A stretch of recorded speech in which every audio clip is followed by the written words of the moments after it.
tulisan, kawan, bro, jangan macam tu. Adikku, abangku, jangan macam tu. Tuhan hanya terima dari orang yang takwa sahaja. Dari takwa. Poin dia kat sini, Qabil ditegur. Orang yang plan nak bunuh ini ditegur. Sekarang tuan-tuan, sepatutnya kalaulah kita marah sangat, kemudian ada orang tegur. Tuan-tuan beritahu saya, Allah ajar kita bila ada orang tegur kita, apa kita buat? Dengar. Dengar, lepas dengar? Syukur. Oh, okey. Alhamdulillah 85 pun okey. InsyaAllah lain kali aku try lagi. InsyaAllah. Ingatkan aku. Sepatutnya itu apa kita buat? Soalan. Dia tak buat. Sekarang tuan-tuan bagi tahu saya dalam bahasa Arab atau bahasa Melayu. Satu orang yang dia salah, dia ditegur, dia tak mau berubah. Tuan-tuan, itu kita ada satu istilah untuk orang macam ni. Kita panggil apa? Sombong. Sombong. Terima kasih. Bahasa Arab sebut takbur. Tuan-tuan dengar perkataan tu sombong. Satu orang dia salah, orang tegur dia salah, dia kata, apa takwa? Hang ingat aku tak takwa lah? Hang ingat hang seorang yang takwa? Habis aku tak takwa? Hang ingat aku buat hang elok? Aku buat apa elok juga? Awak hang takwa sangat tu. Tuan-tuan, bila orang tegur, dia tak terima teguran tersebut. Sound familiar? Bila ditegur, tak mau terima teguran itu. Sound very familiar. Bila kita dengar, cerita lebih kurang macam tu juga. Iblis. Baru saja discuss tentang perangai iblis. Ketika Allah tegur, dia kata, what? Takkan nak sujud kot? Api kot? Dia tak terima. Iblis sombong. Sekarang, anak Adam yang seorang ni dah mula sombong. By the way, tuan-tuan, dia tak puas hati sangat. Ingat tuan-tuan, dia plan awal, macam yang Kak Norli awal tadi bagi tahu kata, dia buat kerana Allah. Dua-dua buat kerana Allah Ta'ala.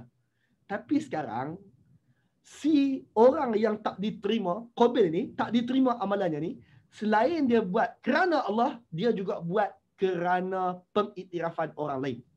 Siapa yang tengok? Sekarang tuan-tuan, saya semayang maghrib tadi. Tuhan terima ke tak terima, saya tak tahu. Tuan-tuan pun tak tahu. Saya tak tahu. Tuan-tuan, kalau saya tahu, ni penting tuan-tuan. Kalau saya tahu dan Kak Zalinah pun tahu. Saya tanya Kak Zalinah. Oh Kak Zalinah. Kalau Kak Zalinah tahu, Ustaz, Tuhan tak terima amalan saya. Kalau Kak Zalinah tahu, semayang maghrib tadi Tuhan tak terima pun amalan saya semayang maghrib. Sekarang, saya kena kisah tak bila Kak Zalinah tahu? tak perlu. Jawapannya tak perlu kisah pun. Sebab saya buat bukan kerana Kak Zalinah. Tapi sebahagian orang, dia kisah apa orang lain kata tentang ibadah dia. Saya bagi contoh. Iblis alaihi salam pula. Iblis, lanatullahu alaih. Iblis, dia sujud kepada Allah, bukan tak sujud. Dia memang sujud kepada Allah. Yang dia tension, bukan kena sujud pada Adam sangat. Yang dia tension, sebab malaikat tak iktiraf aku. Isu besar Iblis ada banyak isu. Antara satu isu besar Iblis adalah, dia tak dapat pengiktirafan daripada malaikat. Malaikat tak tahu dia dapat A. Malaikat tak tahu. Orang lain tahu. Allah maha tahu. Allah tahu dia dapat A. Allah tahu Iblis dapat A. Tapi malaikat tak memberi pengiktirafan tersebut. Sebab Allah tak suruh. Sekarang, Qabil tahu Allah boleh menentukan A ataupun tidak. Tapi tuan-tuan, bila ibadah dia tak diterima, sekarang bila ibadah dia tak diterima, siapa dia tahu?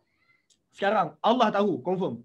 Tapi bila ibadah dia tak diterima, Habil pun tahu. Hawa pun tahu. Adam pun tahu. Adik-beradik ramai lagi hak lain pun tahu ibadah dia tak terima. Maka dia mula rasa down. Sebab apa down? Dia rasa down sebab orang lain tahu.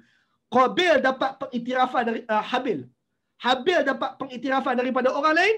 Adam, Hawa kata good job. Ibadah diterima. Adik-beradik lain pun kata good job.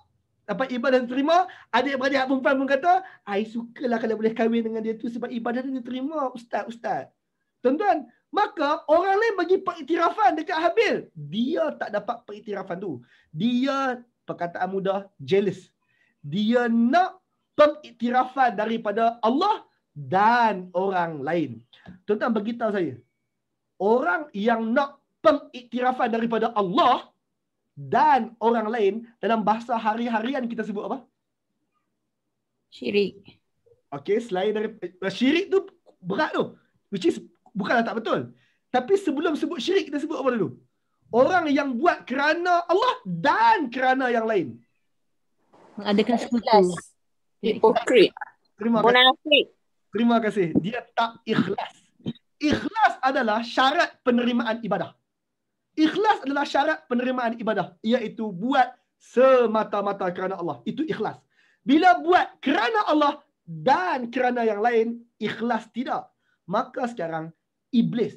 Buat kerana Allah, amalan diterima. Tapi bila iblis buat kerana Allah dan nak pengiktirafan daripada malaikat, itu silap iblis.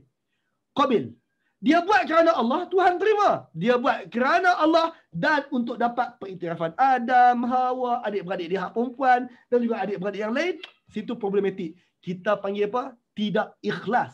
Dan kalaulah dia buat pula, dia seronok pula. Tuan-tuan, hari ni, kalau kita buat dan orang tengok pula, kita sebut riak. Dan riak, Nabi sebut syirik kecil. Tadi Kak Rodiah beritahu kata, buat kerana Allah dan kerana yang lain adalah syirik.